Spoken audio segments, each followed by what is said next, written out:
public land use evaluation system, which has been developed and driven by Dr. Wade Thomason, my predecessor here at Virginia Tech, excellent agronomist, and a tremendous amount of work that has been done by extension and agronomists in collaboration with a lot of growers and NRCS and DCR.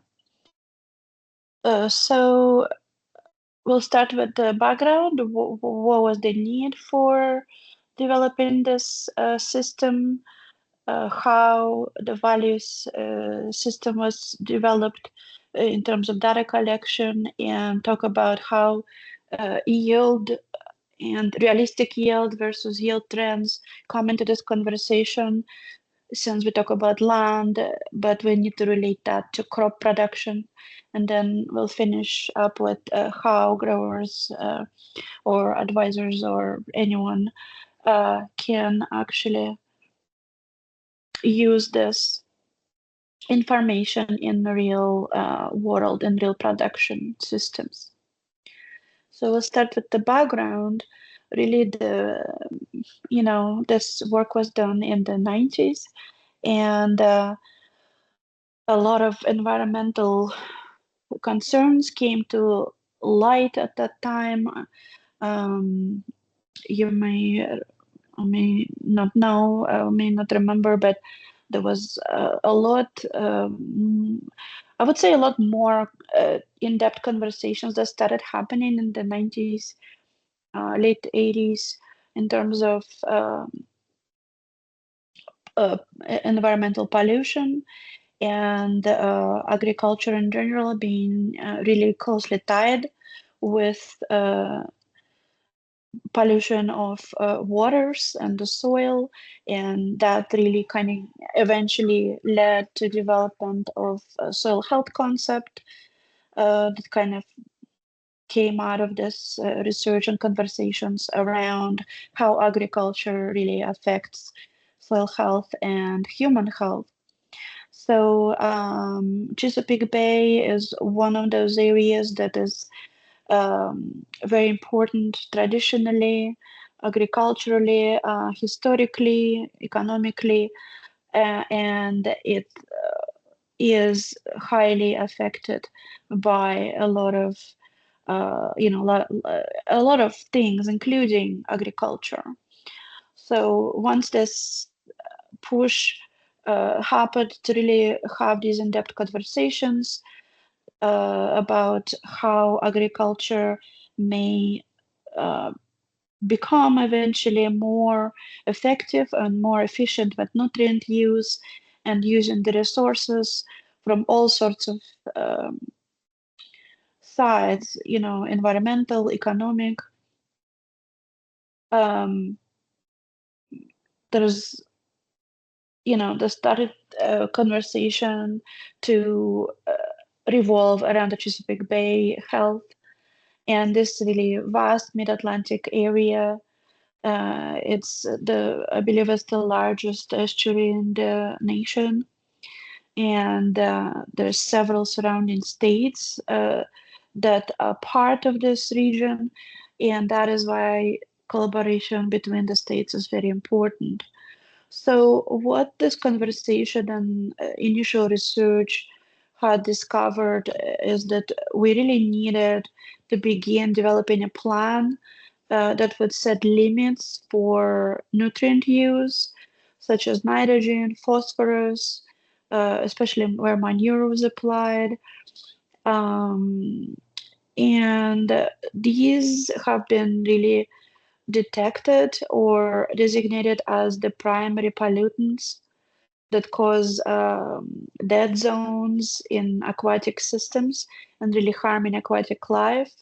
Of course, water quality standards have been really developed and put forward to be considered and to be healthy and sustainable for human life, for people who live around these areas, and really to reduce pollution.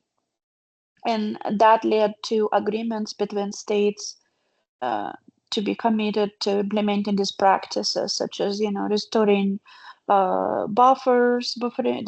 buffering zones, improving, really reducing agricultural runoff, and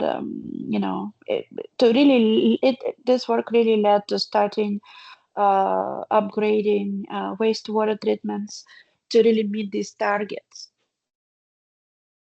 So again, as a background, the goal was set for 2025 to make the bay swimmable and fishable. And that was set as a target. The Chesapeake Bay program's total maximum daily loads, or TMDLs, were developed, and that was a multi-state plan that was initially started or established in 2010 to significantly reduce pollution by implementing these pollution-reducing practices across the whole watershed. And 2025 was set as a deadline to meet these water quality standards for oxygen, for clarity, for grasses. And I mean, there's a lot of efforts that really has been done and, within this framework, actionable framework. So right now we are past 2025. We're, Happy New Year in 2026. So what kind of progress has been made and what challenges remain? So unfortunately, although there was significant efforts dedicated to this work, there's still, even though some pollution reductions definitely were achieved and some successes are noticeable still, we as a collective, we were not able to complete the target task of making completely swimmable and fishable status. By 2025, it really has proven challenging, especially in some areas. And that resulted in new agreements being developed, which expand the target deadline further into the future. And the focus really shifted in terms of really emphasizing the measurable outcomes. And that would be a combination of local action and new strategies being developed to continue with this important work. And this, of course, environmental, but also any efforts need to be funded. So there's a lot of and by funded, of course, it's not just funding monetarily, but also investment of local agencies. And of course, synthetic agriculture involves growers as well. So environmental and economical factors are really intertwined here. Um, the idea to reduce fertilizer input into the bay, really driven or summarized in the best management practices or BNPs. Some of them, some things like cover crop use, stream buffers, even like no-till, reduced tillage farming in agriculture. These really help. Some include, for example, use of slow-release fertilizers or more efficient fertilizers, and really following the chemical application guidelines are very important, and that really helps with cutting the excess nitrogen and phosphorus and other nutrients that cause really this harmful algae bloom. And so that's what basically results in dead zones, and that really helps to protect the bay life. So when we look at the environmental and economic things, we can see that this work is not just important from the point of view of environmental, but also wasteful practices are not really sustainable. I just talked about wheat production and grain crops are really struggling, but a lot of other producers are struggling within their cropping systems and their rotations because the input costs are really not declining, as we know. Higher cost of fertilizers persists, And so not just environmentally, we need to reduce the inputs, but also from the point of view of economics and return on investment. So we're all really looking, growers, researchers, extension, we're all really looking to research and educate and find a system that would meet the yield goals, while still conserving the environment and at the same time saving the money. So the graph here is showing the historical prices of most popular fertilizers. Most popular fertilizer, which is urea, has been for a while for various reasons, but this is often a go-to nitrogen-containing fertilizer. And as you can see, it's very responsive to global economical events, but also uh, to local and regional events and happenings.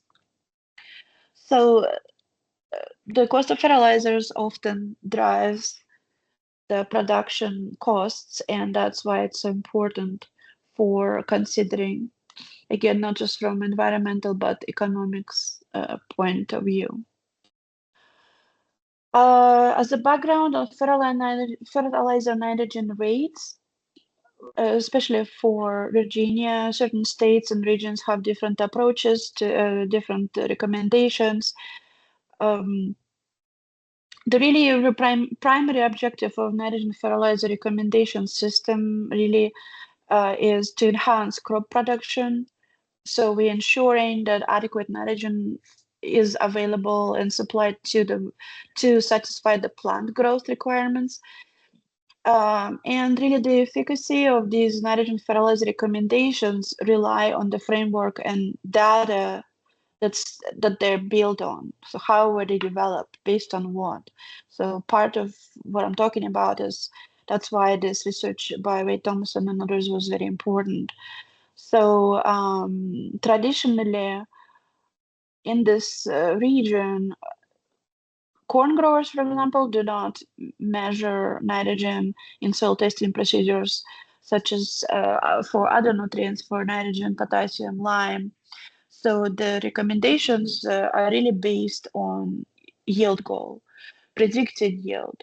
And this is where growers are really encouraged to rely on the historical information, the data, their experience for their fields, their practices that they are implementing in their fields. And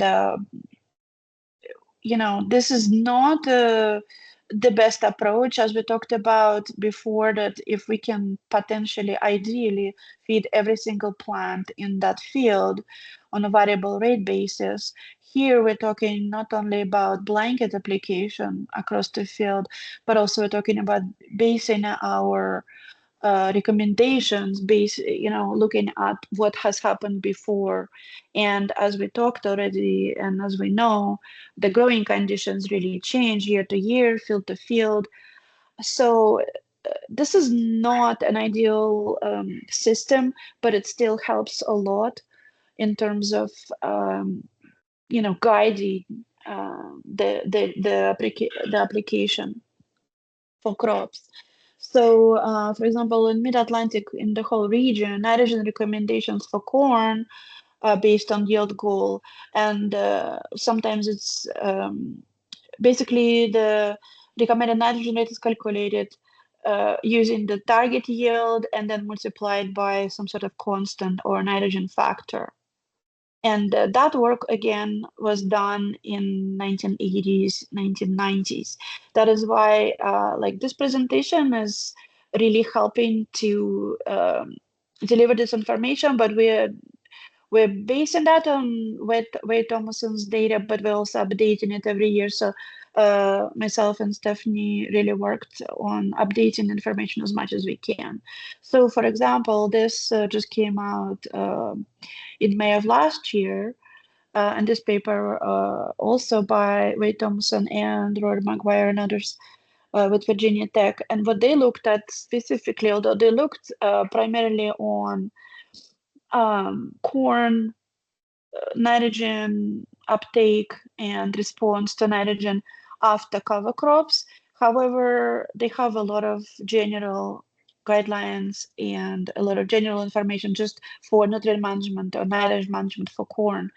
And so what they found through their surveys and the research is that the yield goal based core nitrogen applications or recommendations are really not ideal. And we already know that, but to state that in the paper, it's important because that is a known fact and that needs to be talked about more. Because the reason why, because we, using yield goal approach, where again, we're using historical data, so we're ignoring nitrogen contribution from the soil, or in this case, from cover crops. So because we are not doing the soil test for nitrogen, so nitrogen recommendations can be improved by accounting for other measurements that could be done either pre-plant or in season that would help us to account for that residual soil nitrogen or other like residue cover crop contributions to the soil, which potentially releases some of these nutrients to the crop, to the corn crop. So nitrogen management decisions that support tools that help to account for this definitely may improve on that yield goal approach, especially for corn.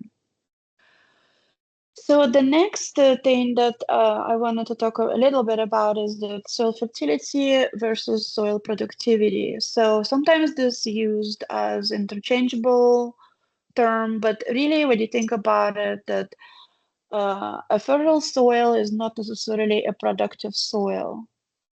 Because when we talk about soil fertility, this is primarily just purely nutrient status.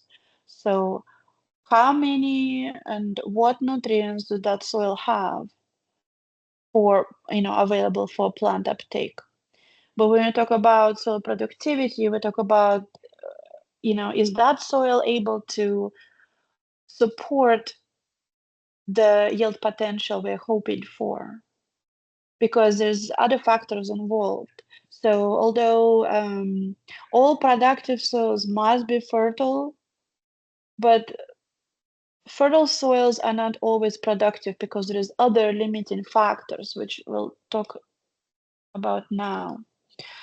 So what are the limiting factors? So for example, we talked quite a bit about temperatures, right? In my previous talk, temperatures drive uh, yield potential. Corn is very responsive to water, but also to very responsive to heat units. So, what other limiting factors that can impact plant growth? So, low water supply, and that is tied with soil water holding capacity, limiting rooting zones. So, as we have in some places compaction going on, in some fields, so we may have root restrictive layers. We can have poor drainage depending on soil texture.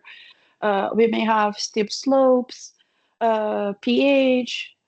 So all these things are again interconnected. So pH is in associated chemistry and nutrient availability problems all may exist, and you may only have one of these, but it's enough to shift or impact availability of nutrients, for example. So if we just look alone at fertility, again, like fertility versus productivity, so fertility just deals with nutrients.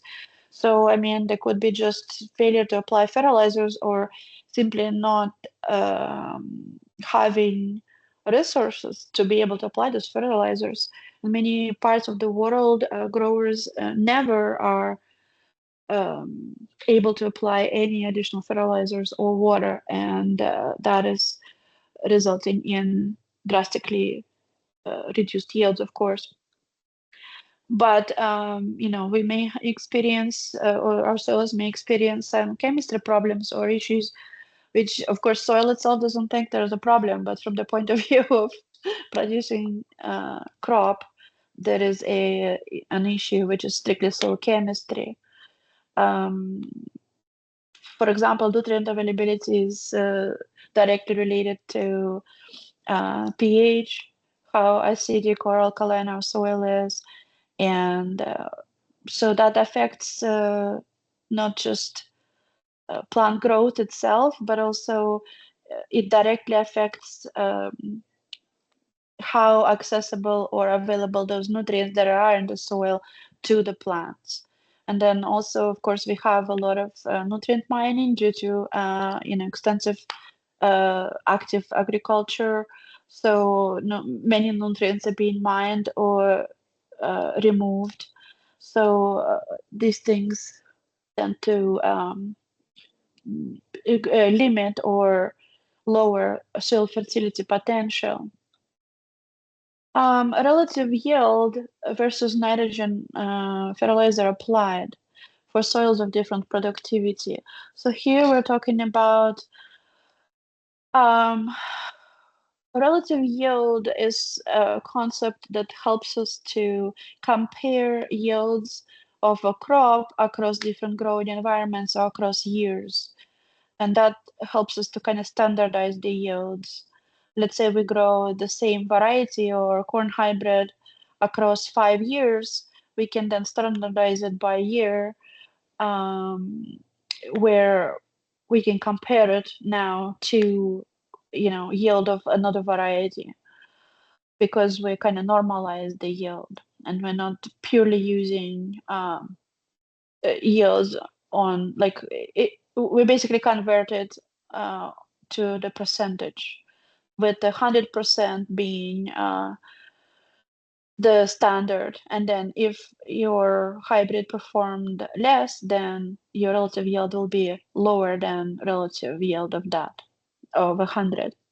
So for these relative yields, really meeting the crop yield uh, needs or requirements of various soils, but also with economical feasibility. So that is why it's important to look at agronomy, um, environmental concerns, but also it's all tied with economics, right? Economical sustainability or feasibility.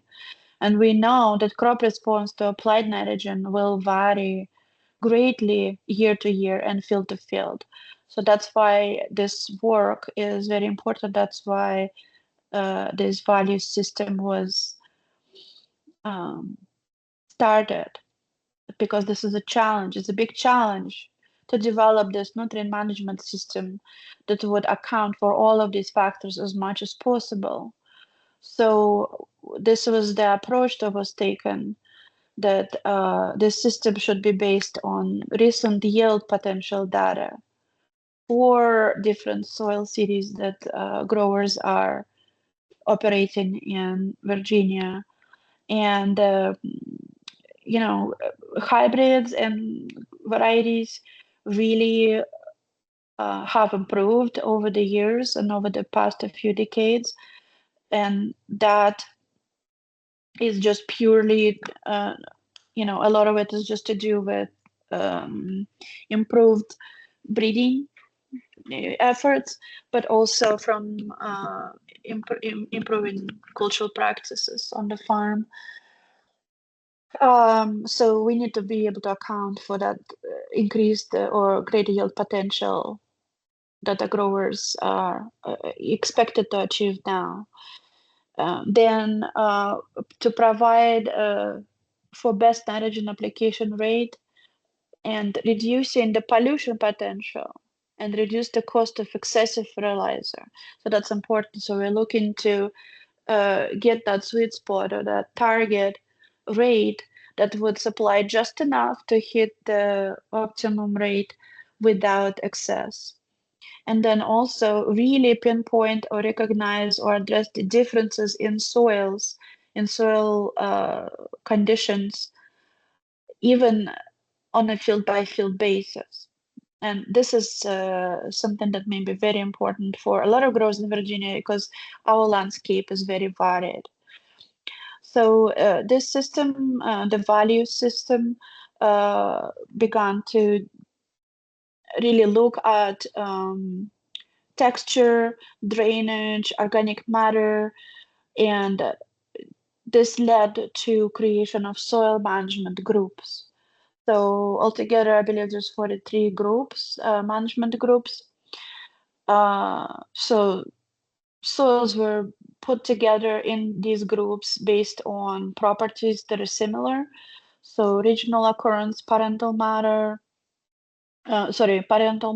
landscape, texture, water holding capacity, drainage, all of these things. And the reason why all of these properties were looked at is because combination of these properties really helps us to predict behavior or predict the potential of those crops. To potential to predict potential of those soils uh, and how they will behave in terms of water use, water loss, water holding, nutrient loss, erosion, and all of that really helps us to estimate yield potential and guide application of nutrients. So here's an example, soil management group B characteristics, and Pamunkey soil is one of the, I may not say it correctly, but this is the basic characteristics that are common for soil management group B. So these are very deep soils, loam in texture, very productive, have high available water, high water storage capacity. And so this is the soil. This is our Virginia State soil, which was actually designated as official soil series for the state of Virginia in 1999. And just as an example of how soil textures and soil development goes into um, putting those soils with common characteristics into a group, into a management group. So, of course, how this system was set up is we needed to start with collecting yield data for all of these soil groups. So Virginia Soil Value System, it uses extensive soil survey, crop yield data um, from NRCS, from growers, from Virginia Tech researchers, ag extension agents to really determine the land use values, and that is linked specific soil properties.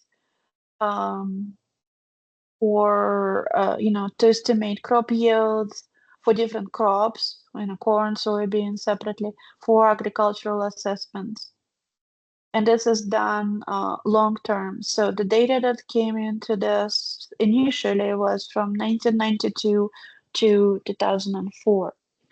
And that really helps to improve the accuracy of this program because of long-term data is always superior to short-term data. So the data that was collected comes from different sources, like I said, researchers, farmers, on-farm research, um, specific soil series were marked or determined, and then also they kept very good track of management practices on that farm, and they were not irrigated fields that the data came from. They used a lot of relative yield comparisons that really helped us. The concept of relative yield, like I spoke of before, it helps us to standardize results statistically. and develop models to determine the most optimum economic yield. So the goal is basically to minimize the risk associated with fertilizer application, and that could be done over time for any specific soil group. So here's an example of corn yields. This is, as you can see, historic data that we can look at from 1969 to 1989. This was part of preliminary data to justify this work. So you have yield bushel per acre, and then they average. So there's several fields for each year, and then average, and then we can calculate the median yield for each year for that soil management group fields. And then how do we come up with nitrogen recommendations for corn? So typically the number is approximately 1 pound of nitrogen per 1 bushel of corn to be produced is required. Um, it's not an ideal, it's not a number that works 100% of the time, but it's a definite starting point of in terms of developing recommendations. And also what we assume is pretty much any soil would be able to supply uh, sufficient residual nitrogen from the previous season to produce at least 20 bushels corn. So that's kind of the assumptions that went into that. And then um, calculating the net returns is the next step based on application. This is just an example. Of course, the prices of nitrogen fertilizer and prices of corn vary. This is just an example to use in this calculation. So the idea is we're optimizing our system, right? We're trying to be as efficient as possible. So we're determining the optimum but realistic yield for the crop. And then we evaluated it from the point of view of the cost of excessive nitrogen applied during, non-ideal years, such as dry years or, drought limiting years, or yield loss cost due to insufficient nitrogen fertilization. During those years when we have better than normal or typical conditions, but we did not apply enough to really optimize that yield because the yield was actually higher than the previous year, let's say.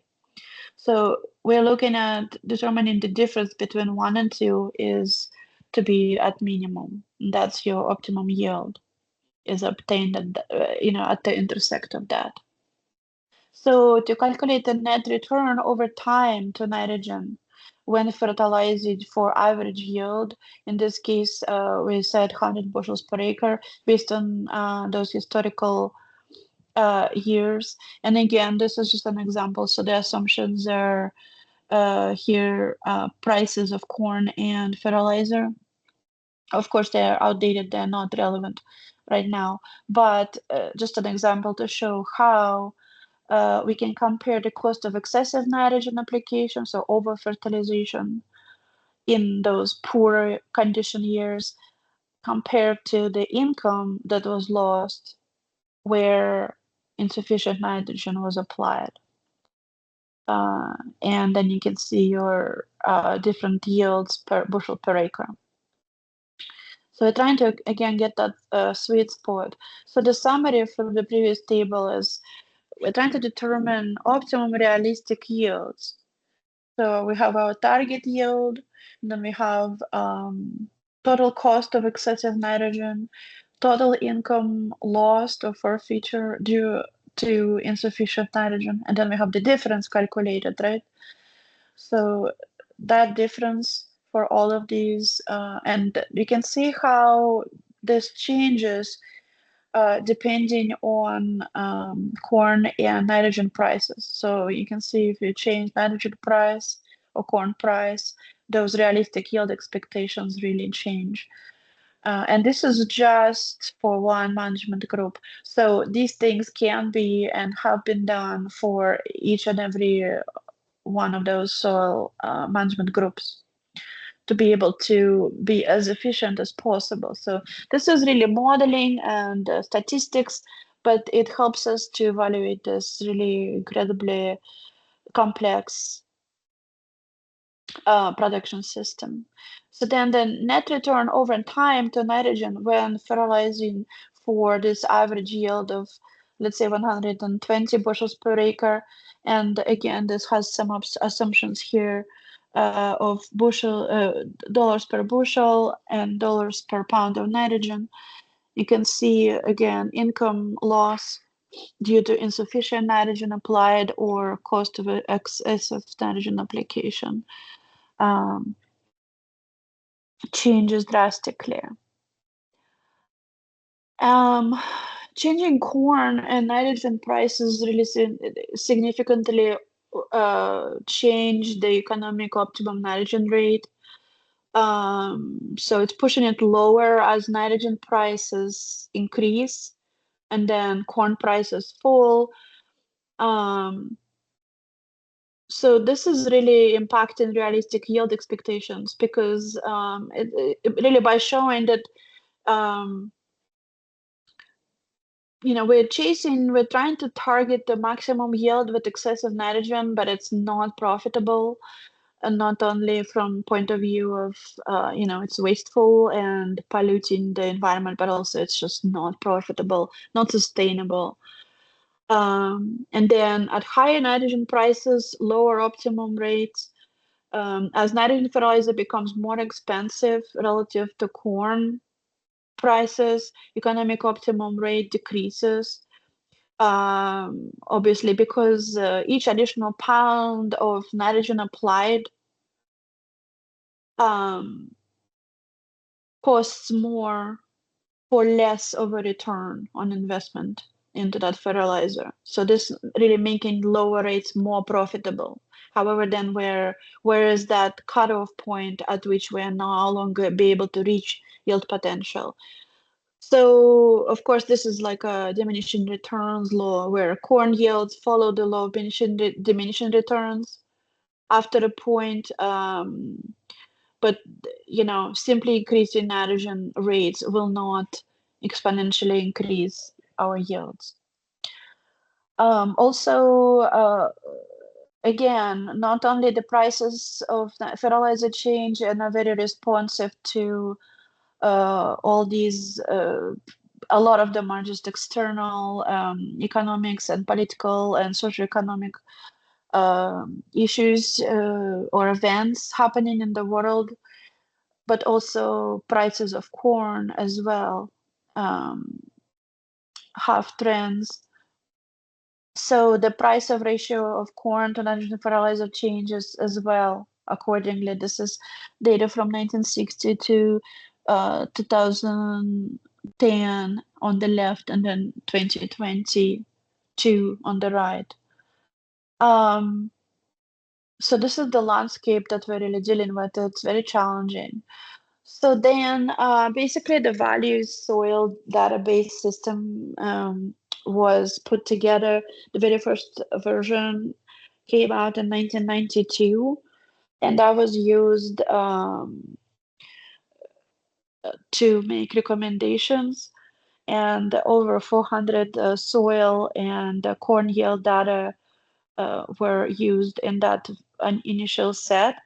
It's a living document. In 2006, the values document was updated, and that utilized soil-specific crop yield data from 1992 to 2004, and that really represented now 888 soil series mapped in Virginia.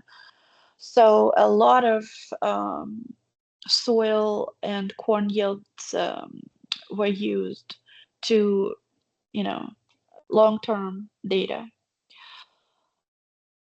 So in the original document, um, the realistic corn yields were set based on that long-term data that was compiled. Then the values document was revised in 2005. It came out in 2006. And the realistic yield values have been increased by a little bit, as you can see below graph or below table in the 2005 column, increased slightly. And that's again, thanks to the updated information that came out of the realistic yield records.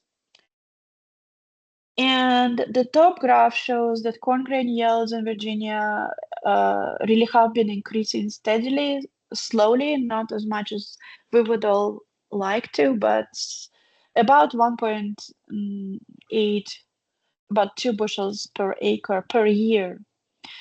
So with that said, the very latest update was done for this system in this year, well, in 2025, and that will be released soon by NRCS, where we looked at long-term data from 1960s to uh, 90s and beyond, and up to 2025, and we looked at more up-to-date common hybrids that are grown right now, and relying really on our hybrids tests that we do across the state. We conduct variety trials for small grains as well as for corn hybrids, and all of that data went into evaluation of this and updating this.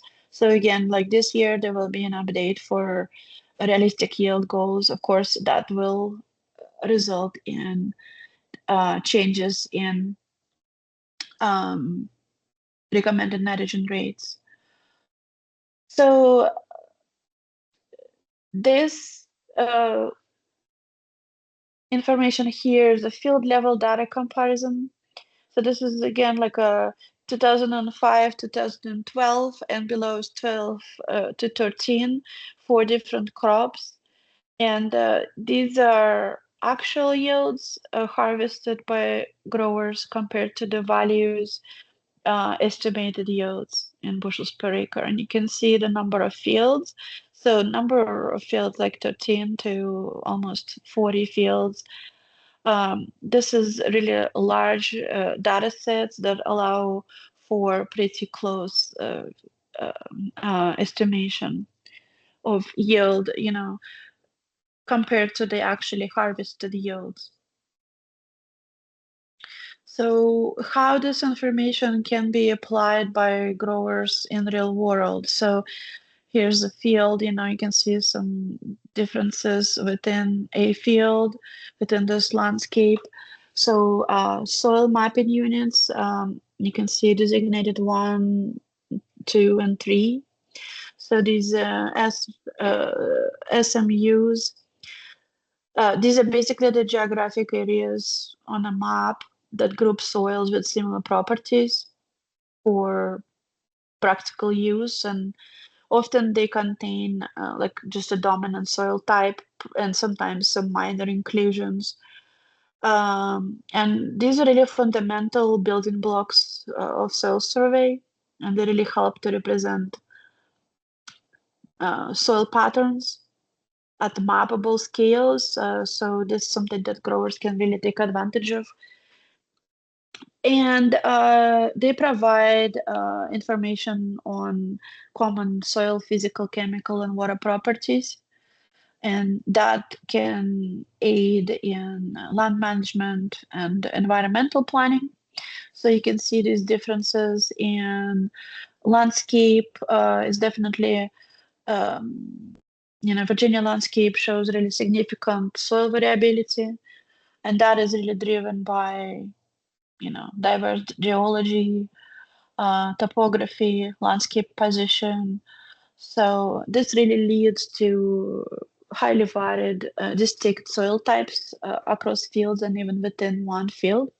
That's why the system is helpful to growers, because they can calculate average yields for their field depending on the soil mapping units. So they can map the units according to the management group, and then develop a weighted average. So a weighted average basically gives us, instead of just giving equal importance to each group, the weighted average gives different importance or weight to number in a data set. So in this case, um, we can it helps us to make a more accurate kind of real world scenarios. And all it is just simply determining the percentage of that soil mapping unit within a field, and then multiplying it by expected yield. And so that gives us a fraction of total yield for that whole field. So in this case, we have three different soil mapping units. Two of them occurred twice. I think it was soil mapping unit one. So then by calculating this on a percentage basis, then we have our average corn yield for that field. And then based on those, with some assumptions, we can also calculate, looking at the soil type or management zone acreage in that field. We can come up with we can, track the productivity groups, which gives us expected yield according to the value system.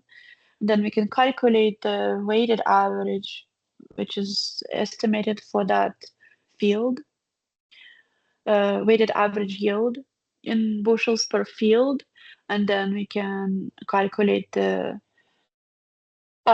yield average for that field, and that helps us to determine nitrogen rate based on very specific information we have for that field. Again, it's a goal-based, yield goal-based. It's not spoon feeding, but it's a lot better than guessing, and it's something that's really helpful for growers, especially as a starting point. Okay, that's all the information I have for you about the value system. Is there any questions?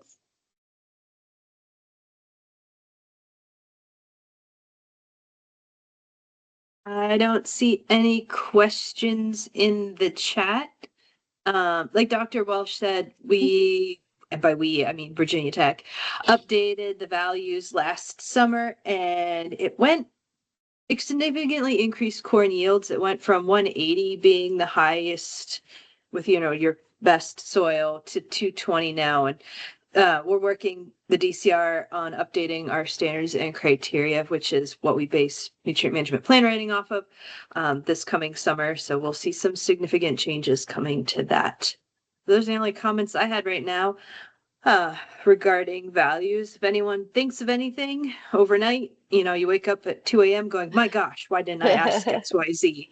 Just let me know. Happy to pass that along or try and answer it if I can. This slideshow wasn't on the flash drive because it was being updated. I can email it out to everyone this afternoon.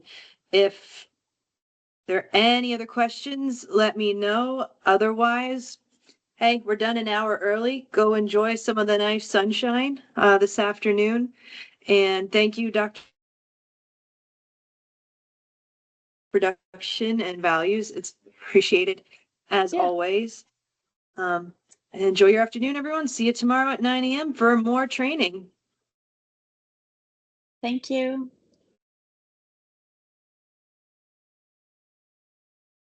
Thank you. Thank you.